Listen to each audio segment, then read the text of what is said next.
زندگی کی ڈور کو بڑھا دیں گے اور اس کی زندگی میں ہے تو وہ آخرت کی زندگی کو اختیار کرے.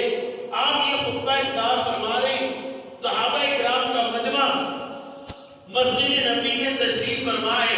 ایک طرف صدیق اکبر رضی اللہ تعالیٰ بیٹھے ہوئے ہیں اور آپ کی سسکیوں کی آواز، رونے کی آواز بلند ہوتی ہے. صحابہ کرام نے دیکھا اس خطبے میں رو کون رہا ہے. حضور علیہ السلام نے خطبے میں کوئی ایسی بات تو نہیں ارشاد فرمائی جس پہ رونا ہے. صحابہ کرام نے دیکھا، توجہ کی کہ کون رو رہا ہے تو دیکھا گیا کہ رونے والے سیدنا صدیق اکبر رضی اللہ تعالیٰ. صحابہ کرام نے پوچھا ابو بکر یہ کوئی رونے والی بات ہے؟ حضور علیہ السلام نے یہی تو فرمایا نا کہ اللہ نے ایک بندے کو اختیار دیا ہے، چاہے وہ دنیا کی زندگی کو اختیار کر لے چاہے وہ آخرت کی زندگی کو اختیار کر لے. اس بندے نے فاختار الآخرہ، آخرت کی زندگی کو اختیار کر لیا ہے. اے ابو بکر یہ رونے والی بات ہے؟ حضرت سیدنا صدیق اکبر رضی اللہ تعالیٰ فرماتے ہو میرے یارو اس بندے سے مراد کون ہے؟ فرمایا اس بندے سے مراد نبی کریم صلی اللہ علیہ وسلم خود ہیں.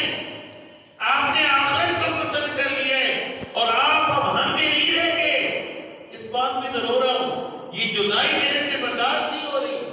صحابہ کرام فرماتے ہیں اس بات تک ہم میں سے کسی کا ذہن نہیں پہنچا جہاں صدیق اکبر کا ذہن پہنچا.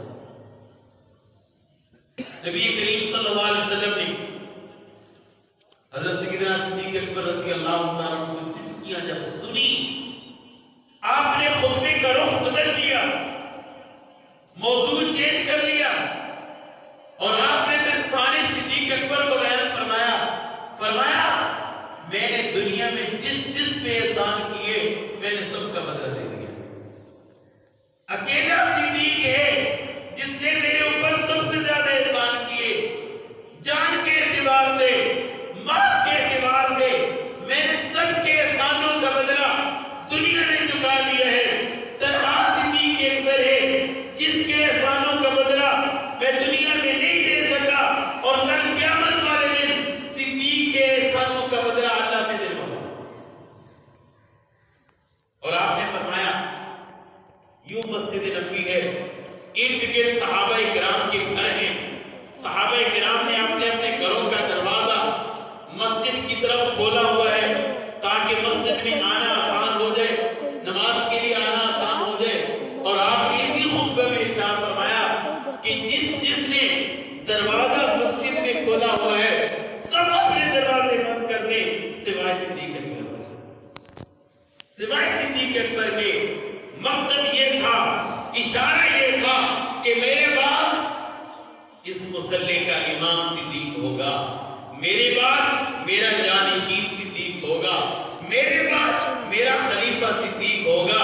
اور جو خلیفہ ہے اور جو امام ہے، جو جانشین ہے، اس کا مسجد میں آنا جانا لگا رہے گا. فرمایا سارے دروازے بند کر دو، صدیق کا دروازہ کھلا رہے. وہ صدیق دروازہ بند نہ کرے. یہ اشارہ کر دیا آپ نے کہ میرے بعد خلیفہ کون ہوگا. بولو تھوڑی سی اپنی آواز نکالو، میرے بعد خلیفہ کون ہوگا؟ صدیق اکبر. میرا جانشین صدیق اکبر ہوگا، خلیفہ بلا فخر صدیق اکبر ہوں گے. اسی جمعرات کو عشاء کی نماز کا وقت ہوا. حضور علیہ السلام کی وفات سے 4 دن پہلے کی بات. آپ کی طبیعت زیادہ خراب ہوئی، بخار تیز ہو گیا، عشاء کی نماز لیٹ ہوتی جا رہی ہے. صحابہ کرام مسجد نبوی میں انتظار فرما رہے ہیں. حضرت بلال حجرے کے پاس جاتے ہیں اور جا کر آواز لگاتے ہیں الصلاۃ الصلاۃ. نبی کریم صلی اللہ علیہ وسلم نے حضرت عائشہ صدیقہ سے فرمایا عائشہ وضو کروائیں. آپ نے وضو کیا، غشی طاری ہوئی، بے ہوش ہو گئے. پھر ہوش آیا، آپ نے فرمایا نماز ہو گئی. یا رسول اللہ بھی نہیں ہوئی. فرمایا وضو کریں. وضو کیا، پھر غشی طاری ہو گئی، بے ہوش ہو گئے. ہوش آیا، پھر آپ نے فرمایا نماز ہو گئی. عرض کیا رسول اللہ نہیں ہوئی. فرمایا وضو کرائیں، پھر غسل طاری ہوگی. ہوش آیا تو آپ نے ایک جملہ ارشاد فرمایا، فرمایا مروا ابا بکر فلیصلی بالناس.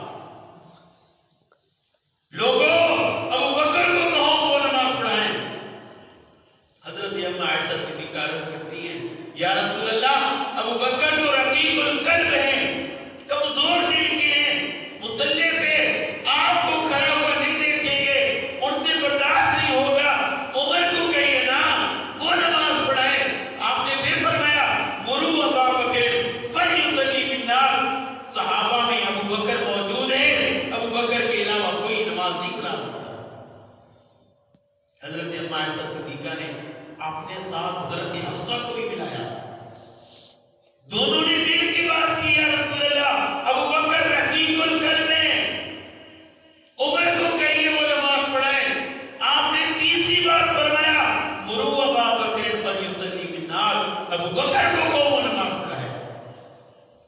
کیا صحابہ کرام میں حضرت علی موجود تھے کہ نہیں تھے؟ موجود تھے.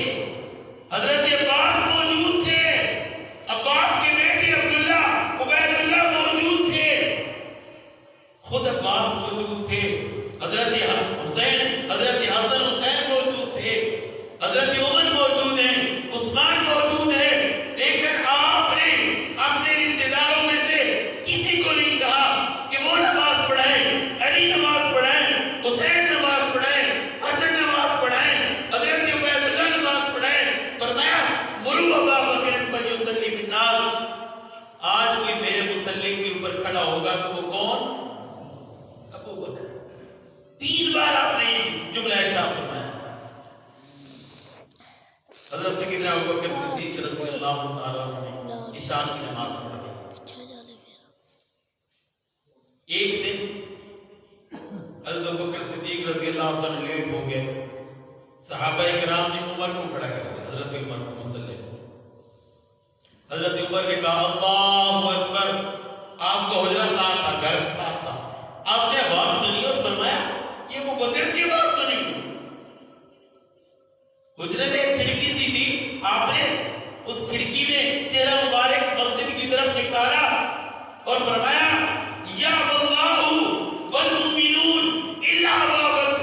عرش پہ اللہ انکار کرتا ہے، فرش پہ ایمان والے انکار کرتے ہیں کہ ابو بکر کے علاوہ کوئی مصلی رسول پہ کھڑا نہ ہو. انتظار کرو، مصلی رسول پہ اگر کوئی کھڑا ہوگا تو ابو بکر ہے. ابو بکر کے علاوہ اللہ بھی انکار کرتا ہے، ایمان والے بھی انکار کرتے. ایک دن آپ کی کچھ طبیعت سنبھلی، صحابہ کرام کے کندھوں پہ آپ نے ہاتھ رکھا اور آپ مسجد میں تشریف لا رہے ہیں. حضرت ابوبکر صدیق نماز پڑھانا شروع ہوئے. آپ کو محسوس ہوا کہ حضور علیہ السلام تشریف لا رہے ہیں. حضرت ابوبکر صدیق نماز شروع کر چکے تھے. سیدنا صدیق اکبر رضی اللہ تعالیٰ اپنے قدم پیچھے ہٹا رہے ہیں، مصلی سے پیچھے ہٹا رہے ہیں. نبی کریم صلی اللہ علیہ وسلم تشریف لائے، قریب ہوئے. آپ نے ایک جملہ ارشاد فرمایا. بخاری شریف، ترمذی شریف، سیاستہ کی کتابیں سب میں یہ جملہ موجود ہے. حضرت سیدنا صدیق اکبر مصلی رسول سے ہٹ رہے ہیں، مصلی خالی کرنا چاہ رہے ہیں. آپ نے فرمایا مکانک یا ابا بکر، مکانک یا ابا بکر، مکانک یا ابا بکر. اے ابو بکر تو اپنی جگہ پہ کھڑا رہے. اے ابو بکر میں تجھے ہٹانے نہیں آیا، میں تجھے مصلی پہ ٹکانے کے لیے آیا. میں تجھے ہٹانے نہیں آیا، میں تو آج دیکھنے آیا ہوں ابو بکر کی امامت کا منکر کون ہے. میں تجھے کھڑا کرنے آیا ہوں. اور ایک اور محدثین نے بات بڑی عجیب لکھی. حضور علیہ السلام کو یہ جملہ مکانک یا ابا بکر، آپ نے یہ نہیں فرمایا مکانی یا ابا بکر. اے ابو بکر تو میری جگہ پہ کھڑا رہے، اے ابو بکر تو میری جگہ پہ کھڑا رہے. آپ نے یہ نہیں فرمایا مکانک، اے ابو بکر تو اپنی جگہ پہ کھڑا رہے. یہ بات بتا رہی ہے کہ آمنہ کے لال نے یہ جگہ کس کو دے دی؟ بولو یا زور سے بولو. ابو بکر صدیق کو دے دی کہ ابو بکر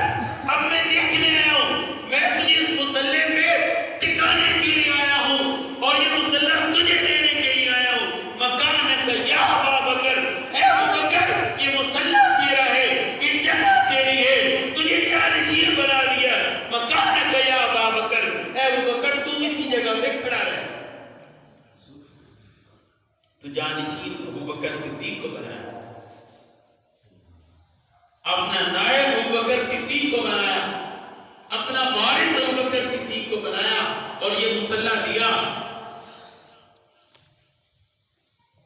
تو اس سے پتہ چلا حضور علیہ السلام کے بعد جو خلیفہ ہے وہ کون ہے؟ بولو، حضرت ابو بکر صدیق رضی اللہ عنہ، خلیفہ بلا فضل ابو بکر صدیق۔ آج یہ جو ملنگ کہتا ہے ابو بکر صدیق نے خلافت غصب کر دی، شرم آنی چاہیے، ناپاک کو شرم آنی چاہیے۔